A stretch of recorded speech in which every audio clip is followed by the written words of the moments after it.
Now, our guest today is without doubt an undisputed icon, having ruled the charts with his own brand of punk pop rock in the 1980s. Hits like Prince Charming and Stand and Deliver, I shouldn't sing them, caught the imagination of the masses and no doubt certainly influenced many a wardrobe worldwide. Have a look. Let's welcome Adam Ant.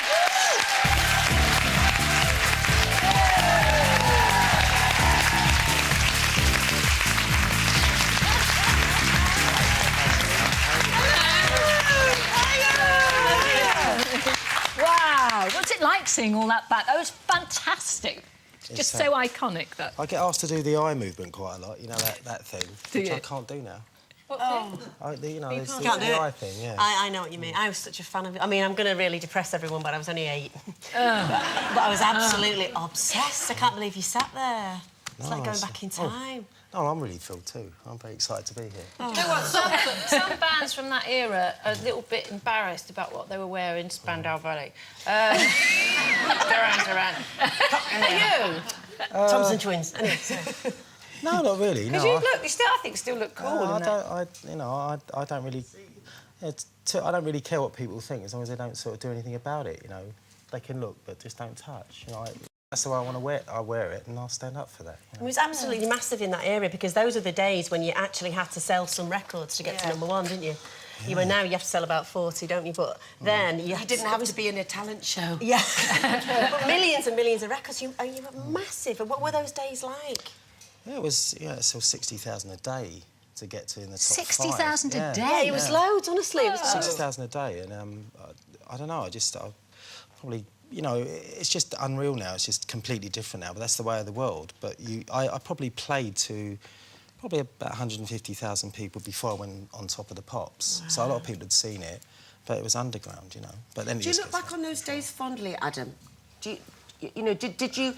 It was probably so mad. Did you actually have time to enjoy it when it was all happening? In all honesty, you was well fit. In all honesty, you was well fit. No, in all honesty, I wish, you know, you could always live it again, but I'm from a kind of working background. My dad was a chauffeur, my mum was a cleaner, you know. So, having done all them gigs before getting on Top of the Pops, when it happened, I thought, I've got to just work all the time. So I really didn't see anything. And when we went to Japan, for instance, I literally saw nothing. I had half an hour off to see the Kabuki Theatre, and I bought a pair of shoes and a jacket. The band were all right. They were off, you know, playing, you know, messing about, but now I just sort of learned to say, no, I'm not doing that, and that's not right for me. And I didn't have that prerogative. But you said yes to this huge tour that you're on, which is you're in at the moment. Well, I'm setting that up. You know, I own the record company and the production company, so I want to do them shows, and I know how much I'm getting paid, and I know how long I'm playing for, and exactly what's going on, and that's more responsibility. But when the buck stops with you, there's, you know, it's kind of good. But I've been doing it a long time. I'm ready to do it. It's a great name as well. Adam Ant and the Good, the Mad and the Lovely Posse UK tours. And you still do all the old stuff, though, don't you? Yeah, I mean, you've got a load of new stuff as well. I've got a new album coming out, but I like to, you know, I'm putting on this sort of show. I'd like to see if I went to see, say, Roxy Music or someone from,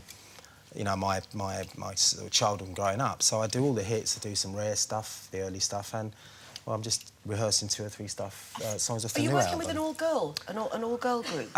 No, there's 3 girls in the band, and 2 of them, Twinkle and Georgie, they've got their own bands. It's Twinkle, Twinkle and Georgie and a Poussey posse.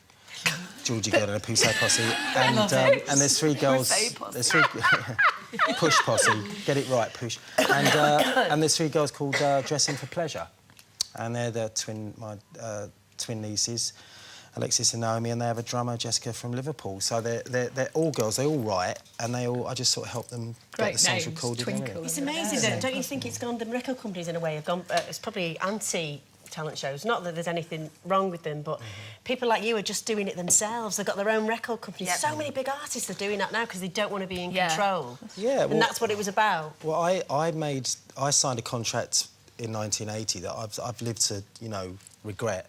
Because it was as thick as a telephone directory, and there was one line in it which literally said, if you don't show this to a lawyer within 14 days, it's illegal. Now, we didn't have a drum kit, let alone a lawyer, and it's geared up. You're totally geared up to just sign your life away. So But you know, you takes your choice. But it really is. There's something should be done about, you know, young kids walking into those kind of situations and signing unseen. Because if you're arrested for a fight and you're in a prison the next day, you get up, you've got a lawyer sitting there who you don't know, and he advises you, says, you know, you don't have to say anything. Yeah.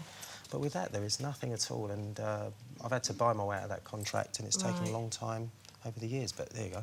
But it's so much more positive now because you're doing your own thing and on this tour. Yeah, oh yeah. Where did you get your name from originally? Or were you christened Adamant? No, I was christened Stuart Leslie Goddard.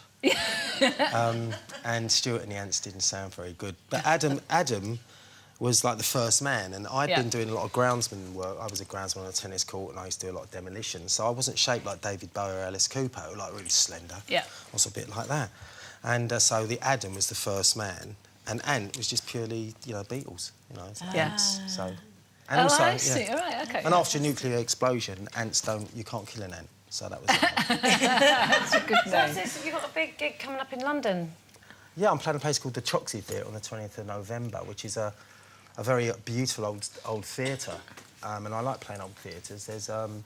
Why? Because I just think there's, you know, it's kind of getting knocked down. You know, these beautiful... There's a place called the Wilton Hall Music Hall down in Shoreditch. I'm doing a benefit for that shortly after, and that's the oldest music hall in the world. Really? Is it? It's like the Wild West, and they've lost their lottery money, so we're doing it to try and raise money to put a roof on it. Because if you don't put a roof on it, it'll fall down, and then they'll knock it down.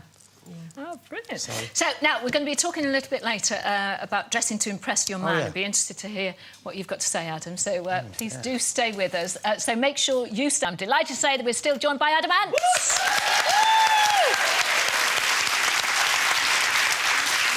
And want to know a little bit more about your new album as well, which has got an almightily long title. Yeah, it's Adamant is the blue black hussar in Marion the Gunner's Daughter. Won't forget it. Excellent. So what does it mean? Well, Adamant's me. The blue black hussar is the character that I have now. It's almost like the guy with the stripe. What would he be like 35 years later? Oh, OK, right. So he's kind of a bit more, you know, wised up and stuff. And then Marion the Gunner's Daughter is a naval term for being put over a cannon and whipped as a punishment. So that was a metaphor for, I don't know, signing with certain record labels. So, so that was that. But it's a bit like a film. And The Good, the Mad and Lovely Posse is a bit like, you know, the six girls can't... So have you got lots of stories in the songs, then, that you've produced this up? I mean, there's a lot to talk about. You know, I've been away for 15 years, and I've always written about things that interest me. But these are dealing with, you know, quite serious situations I've been through, and just really, it's a very personal record. And I'm going to do I'm doing old-fashioned vinyl gatefold sleeve. Yeah. Very beautiful album cover by a lady artist called Mary Jane Ansell, who's done this beautiful painting called Girl in a Cocked Hat, and it's kind of this girl in a Nelson hat, and I bought it. And she's won the BP Portrait Award twice, so it's nice to have a new British artist. And the photography's wonderful. There's a guy called Barry Latigan who did discovered Twiggy, actually. And he's done some shots. So it's there's a lot, and all the lyrics will be on it. I really like the idea of... I like that. I think I missed that in our So when you get to our age, you can't read them off a CD. No, I know. Well, I'm older than all of you lot, so Not that much. You seem really well, though, at the moment. I was saying earlier that you and I have talked about our own battles with mental health before, and I think that you're very keen for that message to be... You're very vocal about it, and I was just reading... What's the Black Dog campaign that you're... Because I know that's what Winston Churchill calls his depression, didn't he? Yeah, it's by the SANE organisation, S-A-N-E, and I was approached recently. They're doing this very nice, beautiful campaign. They're building these beautiful ceramic dogs, about this big, a black dog, and they're getting various, you know, people in the public eye to design a coat for them. You know, and designs, and I'm doing one. I think Joanna Lumley's doing one. But it really is more of a tactile thing. And I remember they put those cows all around London. So it's a similar kind of approach. And the idea is to have it as a Black Dog Day, not have it as depression or manic depression or bipolar disorder, which are just terminologies. That's right. And I think what you were saying earlier about stress, I totally mirror that. I think certainly in my case, overwork and not could be go to your GP and say, look, you know, this is how I feel, and the GPs don't have the time to monitor it. Yeah, so it's a very it's a very child-friendly thing, and I think the tactile quality of it will be quite. You were saying about we were talking about wake-up calls. Have you had particular wake-up calls that have changed things for you? Yeah, I think the main one was during the last tour I did, the Wonderful tour in 1995. I was on tour and I didn't realise it. I just kept feeling really terrible. I played in Mexico and someone put an ice cube in my drink and I got acute mononucleosis, which is acute glandular fever. But I did another 4 weeks tour from the water in the ice cube? In the ice cube, see. And I got to New York and the wake-up call was, I remember saying, well, you're not going anywhere, I'm quarantining you because you've got acute mononucleosis, which is glandular fever, which I think put Barbara Windsor out of action for a long time. And that wake-up call was, I was on stage one night and I swear to God, I was standing there and it was almost like I was watching someone else perform. An out-of-body experience. Yeah. But no one was saying stop. And in the end, it actually took a doctor in New York City to say, no, you're not doing the gig tonight. And I said, you're joking. No, you're not doing the gig tonight. I'm not letting you do it. And you're staying here because you're contagious. You're not going anywhere. And that was a wake-up call. That was a real... And that's the first time I actually heard the term bipolar. Really? Because that does have a symptom at the end, obviously, because you're totally out of action. Yeah.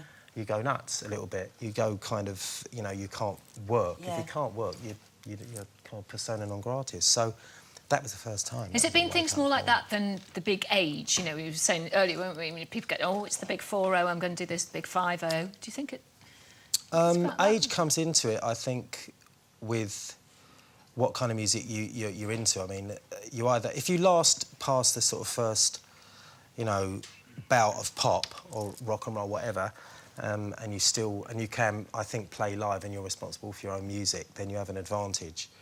But I've had a lot of time out of it, and that's done me good. I made the decision to get out in '95, do some acting, did plays and wrote books and stuff.